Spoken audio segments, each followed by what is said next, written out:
Nasie in gesprek op reis deur Suid-Afrika se platteland. Met trots geborg deur Monsanto, Nedbank en Senwes in samewerking met Hinterland en NWK.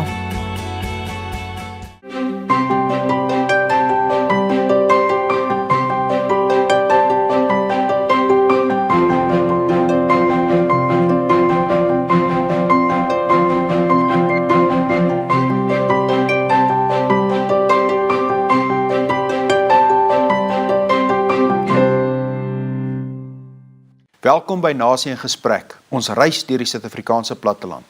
Ons besoek verskillende streke en kyk na die landbouaktiwiteite in daai streke. Vandag se episode lei ons na Suid-Afrika se volstruisparadys, Oudtshoorn. Hier is waarna jy kan uitsien.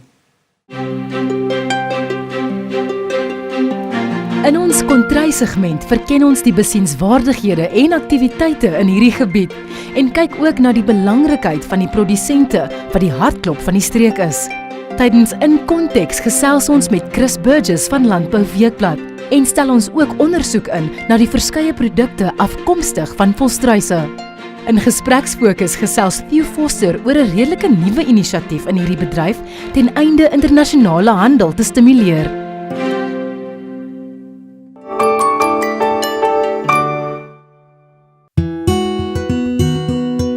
Enige besoek aan die Klein Karoo sal onvolledig wees sonder 'n kuier op Oudtshoorn. Hierdie unieke dorpie bied 'n verskeidenheid van interessante ervarings, maar die goue draad wat hierdie dorpie se ekonomie en toerismebedryf aanvuur, is natuurlik die wêreldbekende volstruisbedryf, as ook die kunsuitstallings en feeste. Afgesien van hierdie aantreklikhede, bied Oudtshoorn ook besonderse en kontrasterende natuurervarings en van die land se beste kos en vermaak. Hierdie area het beslis iets om die hele familie te vermaak, maar ons gaan vandag stil staan by die volstruisbedryf en ondersoek instel na die impak daarvan op die gemeenskap. Het jy geweet, Oudtshoorn is die volstruishoofstad van die wêreld? Ons het met Piet Klein by die Volstruis Besigheidskamer gaan gesels om uit te vind watter rol die volstruisbedryf speel in terme van toerisme in die Oudtshoorn omgewing.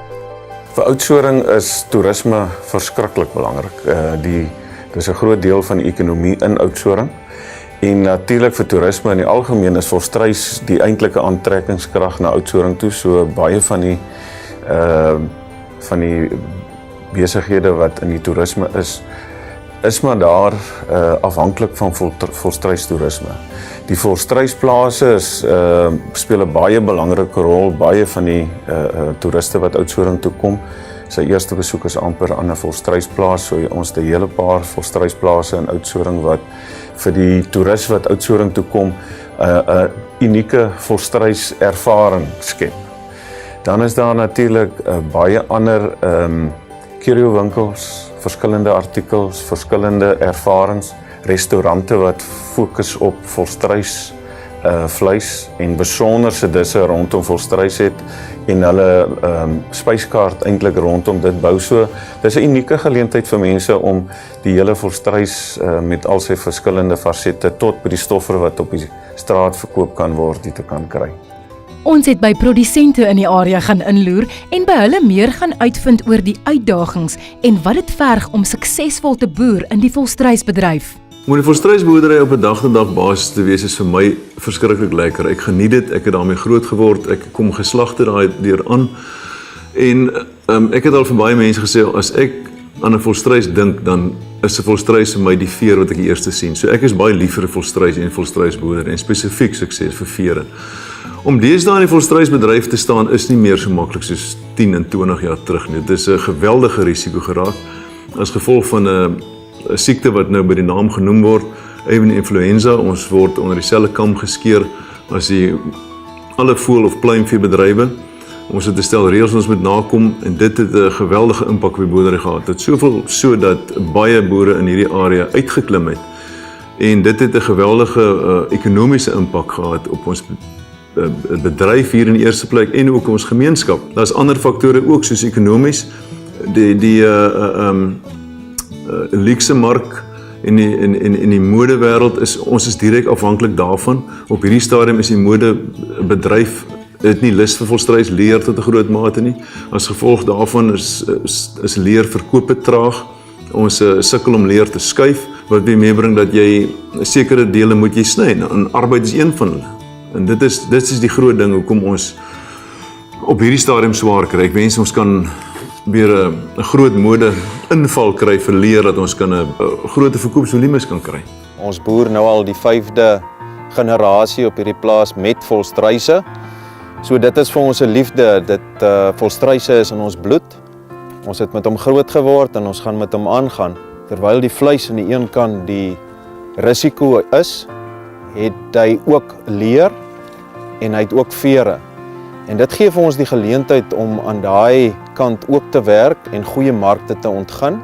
Ek dink dit is wat hom so uniek maak en dit is 'n mate van risikoverskansing vir ons. En ek dink die geleenthede lê binne al die fasette van die volstruis. Die voordeel wat ons het is in hierdie gebied waar ons boer, is dit relatief droog. So hulle doen goed hier oor geslagte heen. En as ons daarna kyk, dan moet ons sê dat daar is nog steeds baie geleenthede. En veral as ons in die uitvoermark is om die valuta te kan ontgin. Ek dink die voordeel binne die Suid-Afrikaanse mark is dat jou verbruiker is reeds bekend met die gesondheidswaarde van die volstruisvleis. En as hulle in die winkel instap en hulle is gesondheid ingestel, dan soek hulle hom. Het jy geweet, volstruisvleis word as rooi vleis geklassifiseer. Dis gewild onder gesondheidsbewustes weens sy lae cholesterol en vetinhoud. Ek dink in boerdery, as jy vandag 'n suksesvolle boer in Suid-Afrika wil wees, ek sê dit baie al vir my seuns ook gesê, dan moet jy in die eerste plek weet jy moet aan die groter groep behoort, en dit is om aan georganiseerde landbou. In die tweede plek moet jy 'n uitstekende verhouding met jou werksmense hê. Dit is kardinaal van belang. Ek het al baie voorbeelde gesien waar mense nie goeie verhoudings het nie, maar die boerdery daaronder lê. En op hierdie plaas, ons sit met mense wat al byna geslagte vir ons werk. Ek sit met families wat al die pa hier 50 jaar vir hierdie onderneming werk. Sy kinders, sy kleinkinders werk hier so. En dit is vir my wonderlik. Dit is mense wat my regterhand is, wat ek nie sonder wil wees nie. En ek dink, meer en meer mense in die boerdery besef dit ook. Daai verhouding van boer tot werker, waar dit net sleg is, dit is absoluut die minderheid. As ek nou vat na die hoeveelheid suksesvolle boerdery wat ek mee te doen het, is dit dwars deur die goue draad, goeie verhoudings, en ek kan getuig daarvan. Een van die maniere waarop Loubser en ander volstruisboere die vele struikelblokke van die bedryf oorkom, is deur diversifikasie. En toerisme is een van die syfertakkings op baie volstruisboere se plase. Ek dink die diversifikasie in die Klein Karoo area skep vir ons 'n geleentheid vir al die kleiner boere om ook betrokke te raak in die toerisme gedeelte van die bedryf. Wat hulle reeds goed doen in die gastebedryf, as ook in die volstruisskou plaas tipe van gedeelte. Dis hoekom Oudtshoorn, ek dink per oppervlak eenheid, het seker van die meeste gastehuise in die land, maar dis omdat ons toegegooi word onder toerisme en die mense wil hier na toe kom. Ek dink Oudtshoorn en sy mense het 'n affiniteit vir toerisme. As jy sien die vriendelikheid, noem ons onsself inrig om hulle te akkommodeer. Mense hou van hierdie area. Om vir jou 'n voorbeeld te gee, my vrou hardloop self 'n bed en ontbyt en het enige Switserse toerist en sy vrou hier op die stoep gestaan en ek sê vir hulle, maar hulle het die mooiste land in die wêreld. Dit is poskaart mooi. Toe staan in my so en kyk en sê vir my, dis nie mooier as wat ek nou hier sien nie. So dis waar ek dink Shakespeare se beauty lies in the eye of the beholder sekerlik waar geword het. 'n Mens besef nie aldag wat jy het en waar jy bly nie.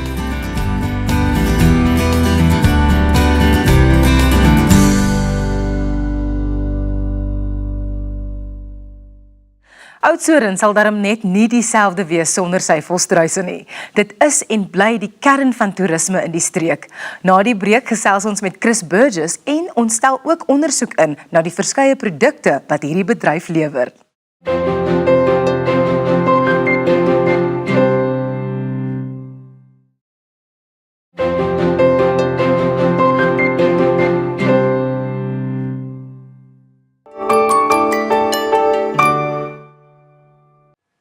Welkom terug by Nasie in Gesprek. Onthou dat jy ook kan deelneem aan die gesprek, gesels gerus saam op Twitter en Facebook.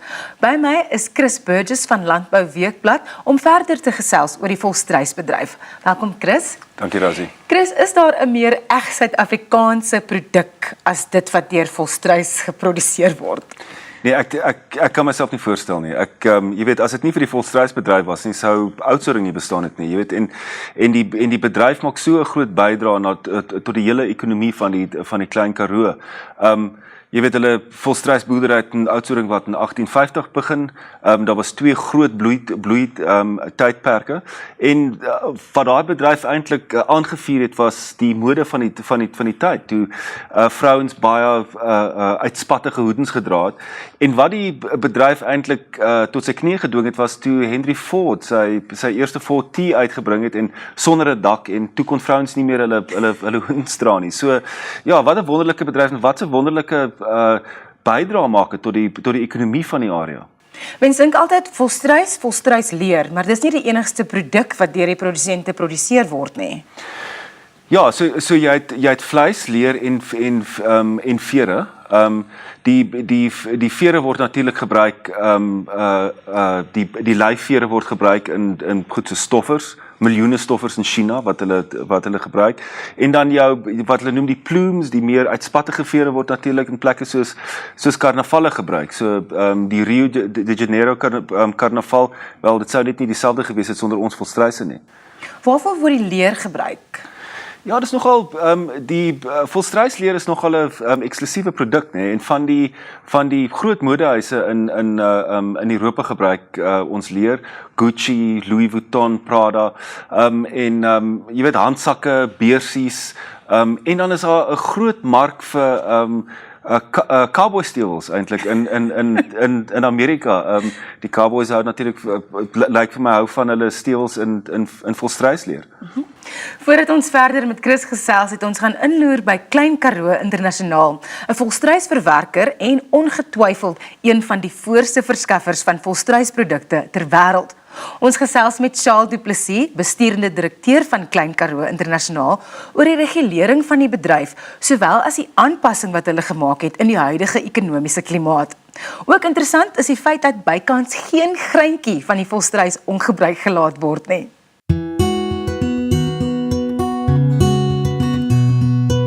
Mense kom primêr Oudtshoorn toe om volstruise te sien. So in daai opsig speel die bedryf nog steeds 'n baie belangrike rol. As jy suiwer net na die volstruisbedryf kyk, weet ons het al verskeie ondersoeke geloods om presies te bepaal wat die ekonomiese impak is. En dit is min of meer gewoonlik so tussen 60 en 70,000 mense wat geraak word daardeur.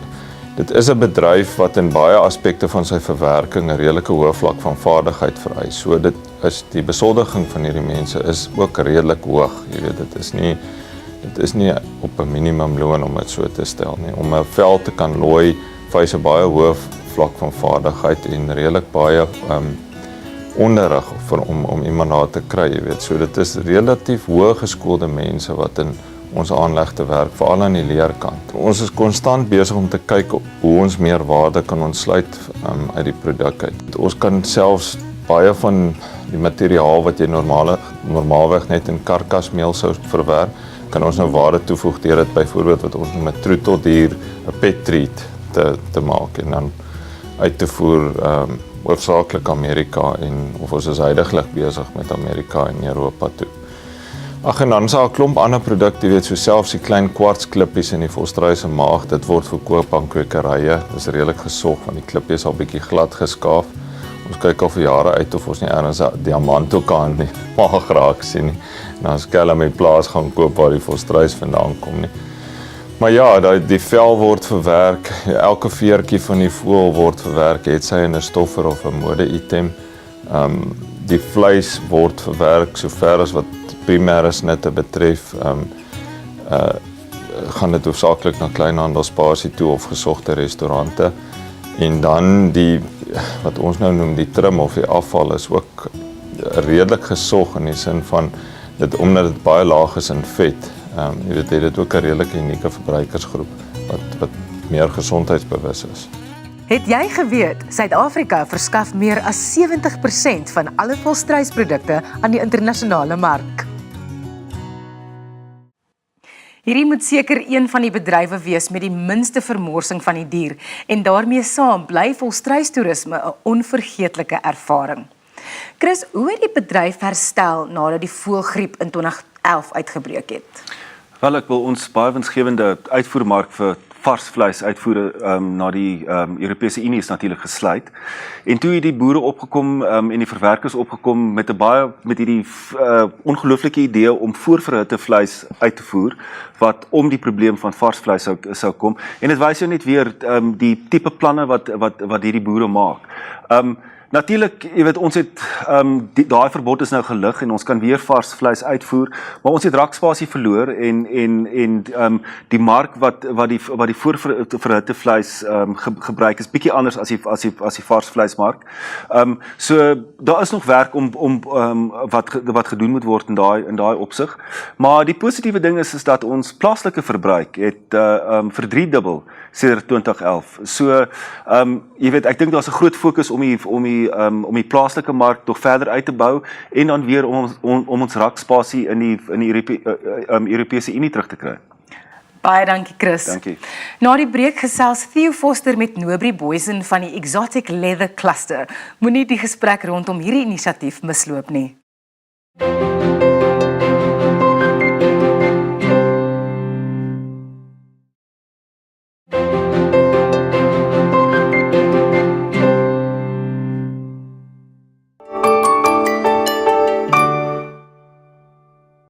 Welkom terug by Nasie in Gesprek. Ek praat nou met Nobri Boysen. Sy is die projekbestuurder by Eksotiese Leer Suid-Afrika. Nobri, baie welkom. Dankie, Theo. Kom ons begin, eksotiese leer. Wat is eksotiese leer? Eksotiese leer bestaan uit twee komponente.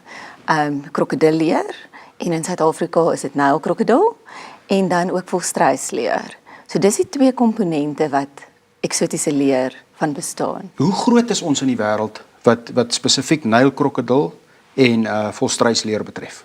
Nylkrokodil kom grootliks in Afrika voor. Suid-Afrika, dan nou ook Zambië, Zimbabwe en Mosambiek. En die res is nie nylkrokodil nie. Dit is ander spesies van krokodil dan. En natuurlik, ons is 'n baie groot rolspeler in volstruis. Die grootste rolspeler in volstruis. So die punt van die vertrekpunt is, waarom is daar iets nodig soos eksotiese leer Suid-Afrika en wat is julle rol? Ons belangrikste doelwit of ons mandaat is om eksotiese leer te bevorder internasionaal. Maar nie net die roumateriaal, die uitvoer van roumateriaal nie, maar ook eintlik die finale produk, die eindproduk, die luukse handsak of die leergordel. As ek nou in 'n Prada winkel instap op die lughawe in New York en daar is 'n handsak van krokodilleer, is die kans goed dat dit van Suid-Afrika afkom? Dis moeilik om te sê op die oog af. Daar is wel maniere hoe jy dit kan identifiseer, maar onder andere een van die goed waarin eksotiese leer werk, is dan die naspeurbaarheid van eksotiese leer. Wat dan beteken dat om die historiese inligting aan die verbruiker te kan gee en vir hom te vertel waar daai spesifieke leer vandaan kom uit daai eindproduk. As jy kyk na die Suid-Afrikaanse mark en jy kyk na die vestiging van handelsmerke, is daar 'n geleentheid by Suid-Afrika om te beweeg na 'n meer duideliker Suid-Afrikaanse handelsmerk? En miskien is deel daarvan om die goedgekeur te word deur Eksotiese Leer Suid-Afrika. Is dit 'n geleentheid? Dit is definitief 'n geleentheid en daar's groot potensiaal in daai mark. Wat een van ons groot oogmerke is ook dan om die Suid-Afrikaanse produkte en vervaardigers van hierdie luukse produkte dan te bemark internasionaal, sodat ons sodoende kan in die mark kom om uitvoer nie net van roumateriaal te doen nie, maar ook dan van die eindproduk. Julle lede, dit is dan, ek neem aan is die ouens wat dit produseer, maar wie nog? Die lede van Eksotiese Leer Suid-Afrika gaan oor die hele waardeketting. So die raadslede wat ook dan die lede is, behels boere uit die bedryf. Daar is ook looierye wat deelneem, so ook vervaardigers en ons kry ook die eindproduk van verkopers. Wie is as jy kyk na daai waardeketting, die aktiwiteite waarop jy fokus binne die waardeketting en die segmente, watse aktiwiteite fokus jy spesifiek op? Eksotiese Leer is, ons het dit opgedeel in 8 verskillende werksgroepe. Juis om die projekbestuur te vergemaklik. Elk van hierdie 8 werksgroepe oor die waardeketting is dan nou gebaseer op sy industrie se projek. Kom ek gee vir jou 'n voorbeeld. Die 8 werkgroepe is byvoorbeeld onder andere vervaardiging.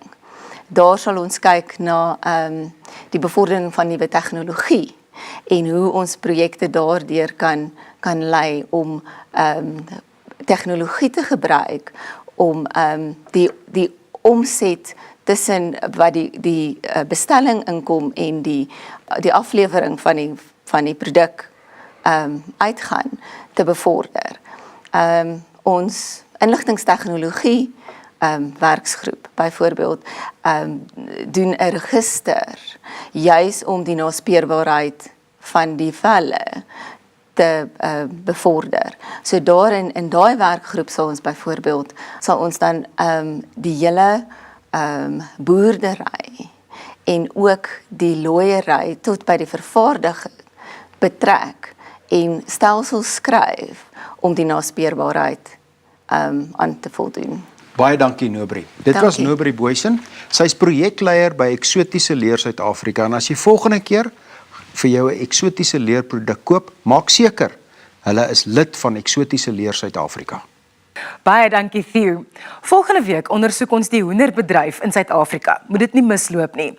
Neem deel aan die gesprek en onthou om jou mag as verbruiker uit te oefen. Raak betrokke by die landboubedryf, want dit raak jou. Tot volgende week, totsiens.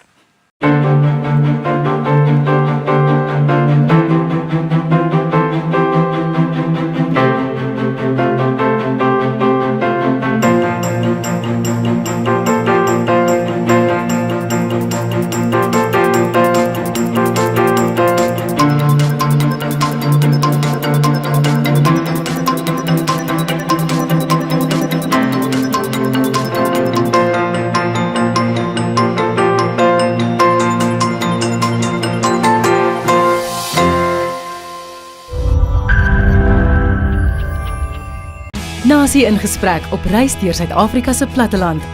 Met trots geborg deur Monsanto, Nedbank en Senwes in samewerking met Hinderland en NWK.